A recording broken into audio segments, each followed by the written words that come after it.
কেঁচা আম মানধনিয়া আৰু বুটৰ দাইলৰ চাটনিখন আমি বিহুৰ বতৰতে সোৱাদ ল'লোঁ। আপোনালোকেও যদি এইখন চাটনি সোৱাদ লোৱা নাই ল'বচোন। পতাত পিহিলেতো আৰু বেছি ভাল লাগে। আলহীক দিলোঁ, ইমান বেছি ভাল পালে।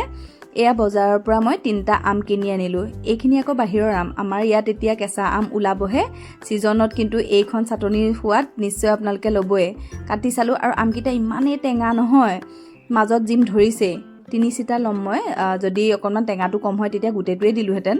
এতিয়া সৰু সৰুকৈ কাটি ল'লোঁ। এবাটি বুটৰ দাইল, 2টা জলকীয়া, অকণমান নিমখ। ইয়াত আৰু বেলেগ একোৰে প্ৰয়োজন নাথাকে, আদা নহৰু। এয়া দি দিলোঁ মানধনিয়াখিনি কাটি। তাৰপিছতে অলপমান ডালডলীয়াকৈ থলোঁ খহটাকৈ।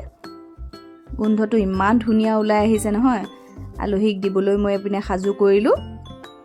লুবিয়া বনাইছিলোঁ, তাৰপিছতে কাবুলী বুটৰ ঘুগুনি, বিলাহী টক আৰু কঁঠালৰ মুচি পনীৰ। লুচিখিনিও বনাই ল'লোঁ।